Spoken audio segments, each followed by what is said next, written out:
بڑا بدتینت آدمی ہے وہ جو اولاد رسول کا ذکر کرے اور امام حسن پاک کا ذکر نہ کرے.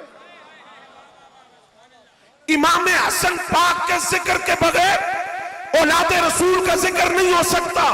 کیوں؟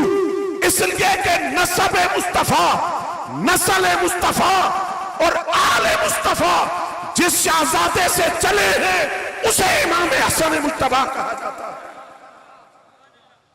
اور پھر فرمایا ہما ریحانتا یا من الدنیا. آقا کریم صلی اللہ علیہ وسلم فرماتے ہیں یہ میرے دو پھول ہیں، ان کو میں سونگتا ہوں مجھے خوشبو آتی ہے. ہر خوشبو کا کوئی نام ہوتا ہے. یہ گلاب کی پھول ہے، یہ گلاب کی خوشبو ہے، یہ موتیے کی خوشبو ہے، یہ چنبیلی کی خوشبو ہے. سوال تو ذہن میں آتا ہے جو وجود حسنین سے خوشبو آتی ہے اس کا بھی تو کوئی نام ہوگا. وہ کیسی خوشبو تھی؟ آقا کریم خود فرمایا ہما ریحانتا یا من الدنیا، یہ میرے دو پھول ہیں. اگر وہ خوشبو جو وجود حسنین سے آتی ہے اگر اس کا نام پوچھنا چاہو تو اس کا نام ہے خوشبو مصطفیٰ، کیونکہ پھول میرے ہیں تو خوشبو بھی میری آتی ہے. اور پھر حضرت امام حسن پاک کو نبی علیہ السلام کندھوں پہ اٹھاتے ہیں اور دوسرے کندھے پر امام علی مقام رضی اللہ تعالیٰ عنہ. فرمایا اگر امام حسن کو دیکھو تو سر سے لے کر سینے تک میری شبیہ، اور امام علی مقام کو دیکھو تو سینے سے لے کر قدموں تک میری شبیہ. اب حکیم الامت مفتی احمد یار خان نعیمی رحمت اللہ علیہ نے بڑی پتے کی بات لکھی. آپ فرماتے ہیں یہ جو شباہت تقسیم ہوئی ہے دو حصوں میں، اس کا مطلب ہے پیچھے کوئی کامل شبیہ کوئی اور ہے، کامل شبیہ کوئی اور ہے. کامل شبیہ سے آگے شباہت دو حصوں میں تقسیم ہوئی. پوچھا کامل شبیہ کون ہے؟ کہا تم نے سیدہ عائشہ پاک کا وہ فرمان نہیں پڑھا کہ چال میں، ڈھال میں، گفتار میں، کردار میں، مسکراہٹ میں، اٹھنے میں، بیٹھنے میں اگر پاک نبی کی کوئی کامل شبیہ ہے تو اسے سیدہ فاطمہ الزہرا سلام اللہ علیہا. یہ شباہت آگے دو حصوں میں تقسیم ہو گئی. آدھی شباہت امام حسن مجتبی رضی اللہ تعالیٰ عنہ کو ملی، آدھی امام پاک کو ملی.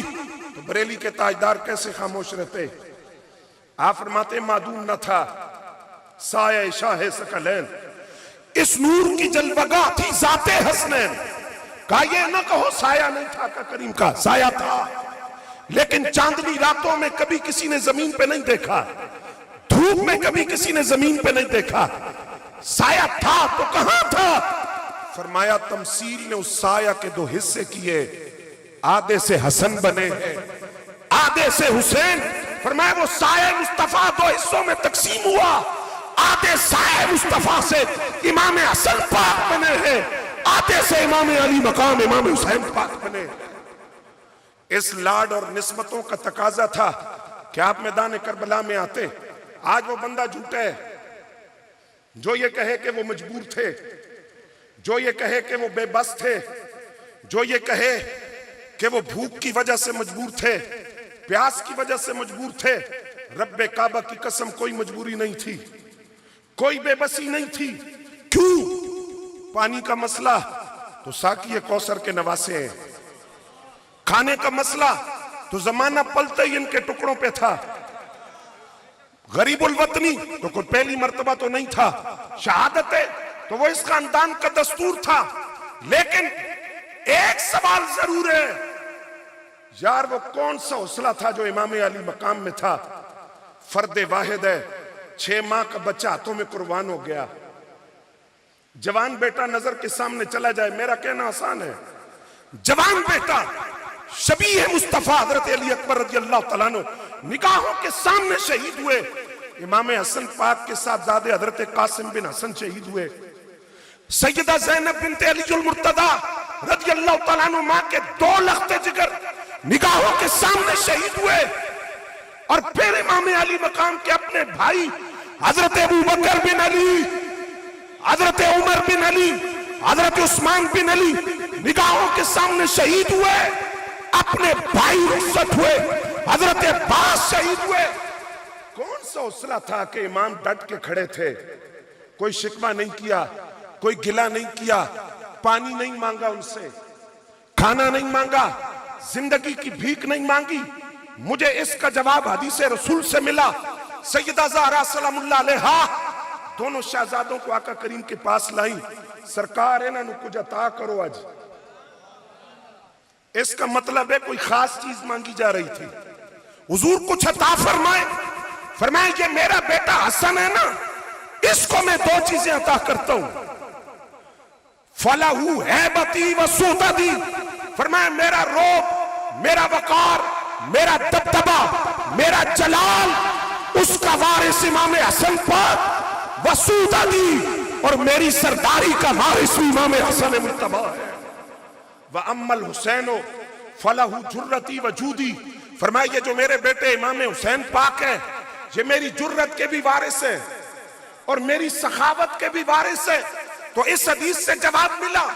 بچڑے قربان کر کے خیموں میں بیویاں دیکھ کر, پیاس اور بھوک کو سامنے دیکھ کر, فرد واحد جس کو حسین ابن علی کہتے ہیں وہ ڈٹا ہوا تھا. پتہ ہے مسئلہ کیا تھا؟ میدان کربلا میں اکیلے حسین ابن علی تو نہیں ہے, وہ اپنے نانا کی جرتوں کا وارث بھی تو کھڑا ہے. اگر کوئی شکوہ زبان پر آتا تو انگلیاں اٹھتی جرت رسول پر. یہ تو وارث نبی علیہ السلام کی جرتوں کے. آج بعد لوگوں کو یہ بھی تکلیف ہوئی کہ مولا علی نے مدد کیوں نہیں کی اور سیدہ پاک نے مدد کیوں نہیں کی. تو تم تو کہتے ہو تمہارا عقیدہ ہے وہ مشکل کشا ہیں. ہاں بالکل ہمارا عقیدہ ہے کہ وہ مشکل کشا ہیں, وہ اللہ کے حکم سے حاجت روا ہیں, وہ مصیبتوں کو دور کرتے, غموں کو دور کرتے, رنجوں کو دور کرتے. سوال پھر وہی, اگر مشکل کشا ہیں تو مدد کیوں نہیں کی؟ مدد اس کی جاتی ہے جو مصیبت میں ہو. کون سی مصیبت تھی؟ کون سی لاچاری تھی؟ امام علی مقام اشارہ کرتے, کوثر کا رخ بھی مڑ سکتا تھا, زمزم کا رخ بھی مڑ سکتا تھا. امام علی مقام ہاتھ اٹھا دیتے, کربلا کا نقشہ بدل جاتا. افرادی قوت کیا تھی؟ یہ 72 ایسے جانثار تھے, یہ ہزاروں پر بھاری تھے, لیکن وہ جانتے تھے یہ مقام صبر و رضا ہے, یہاں رب ہمارا امتحان لینا چاہتا ہے. اب میں آپ سے ذرا کہلوانا چاہتا ہوں, میدان کربلا میں خدا کا کریم موجود ہے. بولو نا یار, خدا کا کریم سیدہ زہرا پاک سلام اللہ علیہا خود, مولا علی المرتضیٰ خود میدان کربلا میں موجود ہے, امام حسن پاک خود موجود ہے. تو کیوں آئے مدد کرنے؟ نہ, باپ اور ماں اپنے بیٹے کو امتحان کی تیاری کروا کر ساری رات صبح اس کو کمرے امتحان میں چھوڑ کر باہر کھڑے ہو جاتے ہیں. تو وہ اس لیے نہیں کھڑے کہ بیٹے کو کوئی سوال نہ آیا تو مدد کریں گے, وہ دیکھنے آئے ہیں جو تیاری کروائی ہے اس کا حق کیسے ادا کرتا ہے.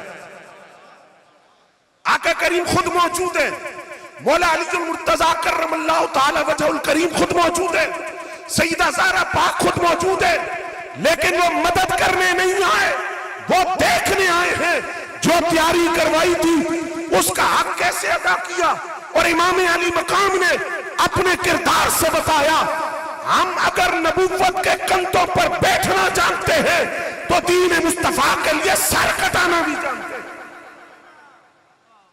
اور میرا ایمان کہتا ہے کہ آج بھی اگر تعصب کی پٹی اتار کر کوئی محسوس کرے تو ارد کرب و بلا سے یہ صدائیں آج بھی آ رہی ہیں. آقا کریم بھی فرما رہے ہیں واہ حسین, سیدہ زہرا پاک بھی فرما رہی ہیں واہ حسین, اور مولا علی بھی فرما رہے ہیں واہ حسین, امام حسن پاک بھی فرما رہے ہیں واہ حسین. وہاں واہ حسین کی صدائیں ہیں کہ تو نے پورا کنبہ لٹایا لیکن صبر کا جو مظاہرہ کیا ہے وہ کمال مظاہرہ کیا. یزیدیوں کو یزیدی مبارک, ہمیں حسین مبارک. یزید کل بھی مردہ باد تھا, یزید آج بھی مردہ باد ہے, یزید قیامت تک مردہ باد ہے. حسین کل بھی زندہ باد تھا, حسین آج بھی زندہ باد ہے, حسین قیامت تک زندہ باد ہے. اور یہ نعرہ ذرا میرے ساتھ مل کر لگا دے, کربلا کا شاہ حسین. آپ کی آواز گونجنی چاہیے, کربلا کا شاہ حسین, کربلا کا شاہ حسین, کربلا کا شاہ حسین. عقدی ڈنڈت دل دا چین, عقدی ڈنڈت دل دا چین, آنکھ دی ٹھنڈک دل دا چین وما علینا الا